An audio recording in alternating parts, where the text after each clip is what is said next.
আলোচনাও হবে খুবই সংক্ষিপ্ত। আমি শুধু দুই একটি কথা বলেই শেষ করব ইনশাআল্লাহ।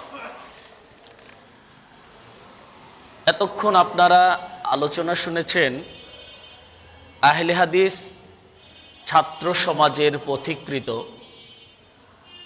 সভাপতি অত্যন্ত সুন্দর করে আলোচনা করছিলেন। বিজয় আজকে আমরা উদযাপন করছি 16ই ডিসেম্বর। এই বিজয় বিজয় উদযাপন করতে করতেই আবার আমাদের পরাজয় চলে আসে। বিজয় আর পরাজয়ের খেলাই খেলছি আমরা শুধু। আসলে আমরা যেটা বিজয় হিসাবে দেখছি ওটাকে আমি বিজয় মনে করি না। বিজয় হচ্ছে কোনটা? আল্লাহ সুবহানাহু ওয়া তাআলা বলছেন, ইন্না ফাতাহনা লাকা ফাতহাম মুবিনা,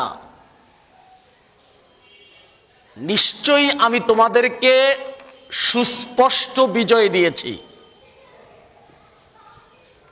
আপনারা যারা আলেম আলহামদুলিল্লাহ সবাই জানেন এই আয়াত কখন নাজিল হয়েছে, কেন নাজিল হয়েছে, কোন প্রসঙ্গে নাজিল হয়েছে। হুদাইবিয়ার সন্ধি যেখানে মুসলিমরা ফিরে এসেছে তখন এই আয়াত নাজিল হয়েছে।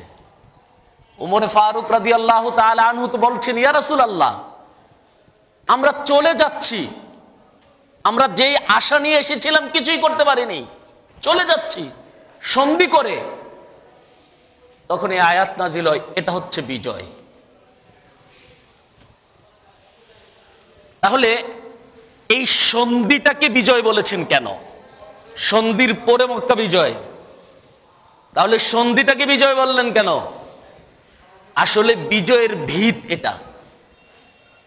আমরা বিজয়ের উল্লাস করি কিন্তু বিজয়ের ভিত সম্পর্কে আমাদের ন্যূনতম ধারণা নাই। আজ সিরিয়ার বিজয় দেখছেন, সিরিয়ার বিজয় শুধু আজকের বিজয় ছিল না, সিরিয়া 48এও বিজয় লাভ করেছে, 48 থেকে এই পর্যন্ত বিজয় দিবস পালন করেছে। কিন্তু তারপরেও আবার পরাজয়, বিজয়ের মধ্য দিয়েই যেন পরাজয় হয়ে গেছে। আমরাও গত 20 বছর ধরে না, স্বাধীনতার পর থেকে এই পর্যন্ত বিজয় দিবস পালন করছি, তারপরেও আবার আমাদের 36শে জুলাই লাগে, 5ই আগস্ট লাগে। কেন লাগে? আমরা বিজয়ের মধ্য দিয়ে পরাজয়ের দিকেই যাই। তাহলে আমাদেরকে সত্যিকারের বিজয় কি ওটা বুঝতে হবে। সত্যিকারের বিজয় হচ্ছে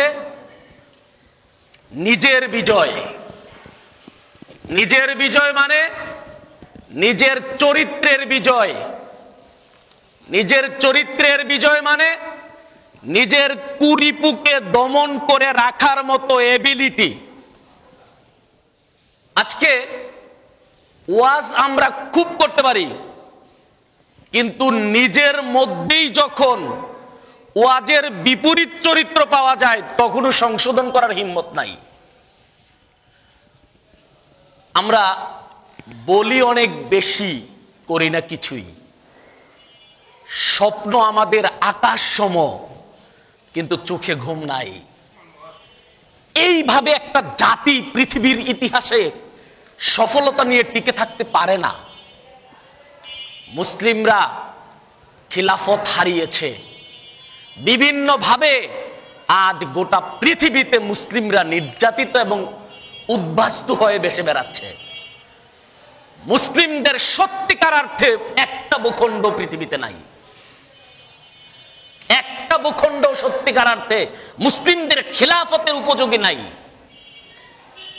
অথচ আমরা প্রায় সবাই মুসলিম, সকল দেশ মুসলমানদের। এই কারণগুলো কি? আমরা নিজেদেরকে বদলাতে পারি না। আমরা মিশে গেছি ইহুদি, খ্রিস্টান, হিন্দু, বৌদ্ধ, ওদের সংস্কৃতির সঙ্গে। আজকে আমরা দিবস উদযাপন করি, বিজয় দিবস না শুধু, ভালোবাসা দিবসও। ভালোবাসা দিবস নয় শুধু, বিবাহ বার্ষিকীও। ইহুদি খ্রিস্টান সভ্যতা নাই শুধু, ইহুদি খ্রিস্টানের প্রতিটা পদে পদে আমরা নিজেদেরকে বিলিয়ে দিয়েছি। তারপরেও যদি আমরা মনে করি আমরা বিজয়ী, এটাই আমাদের পরাজয়। আমাদেরকে সত্যিকারের বিজয়ের স্বাদ নিতে হলে সত্যিকারের মুজাহিদ হতে হবে। মুজাহিদ, আমরা তো এখন আরবি শব্দ উচ্চারণ করতে পারি না, ভুল ব্যাখ্যা হয়ে যায়। জিহাদ অর্থ হয়ে যায় জঙ্গি, মুজাহিদ অর্থ হয়ে যায় রাজাকার। আমরা এখন শব্দগুলো উচ্চারণ করতে পারি না।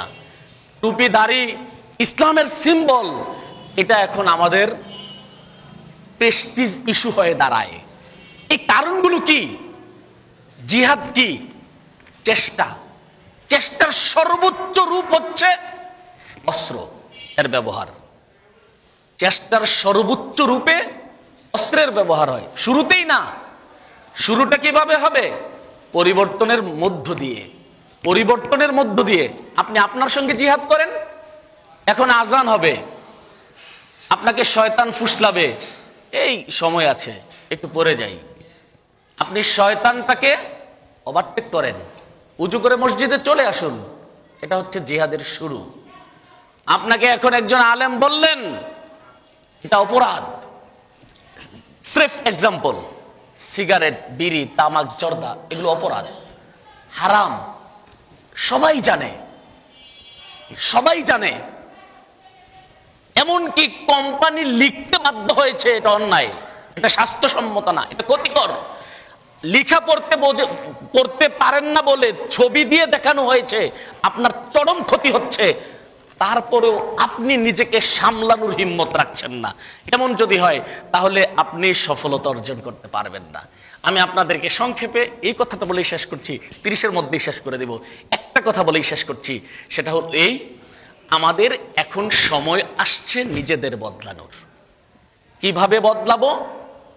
হারাম এবং হালালকে ফাইন্ড আউট করে হারাম যতটুকু আমার দেহে আছে বাদ দিব, হালাল যতটুকু আমি ছেড়ে দিয়েছি ওটার জন্য নিজেকে প্রস্তুত করব, যত পরিশ্রম লাগে করব।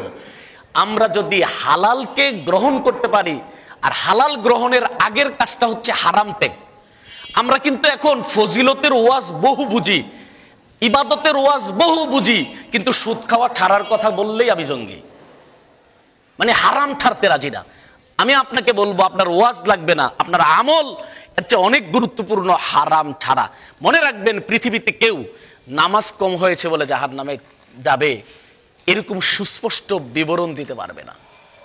কিন্তু আপনাদের এই মেন্টালিটিটা যদি না থাকে যে আমি হারামটা বাদ দেব, আমি ইসলাম গ্রহণ করব, ঈমান কুফুরের সঙ্গে থাকে না, কুফুর ছেড়ে দিয়ে ঈমান নিতে হয়। আল্লাহ আমাদেরকে এই বিষয়গুলো বুঝে আমল করার তৌফিক দান করুক, আমিন। আসসালামু আলাইকুম ওয়া রাহমাতুল্লাহি ওয়া বারাকাতুহু।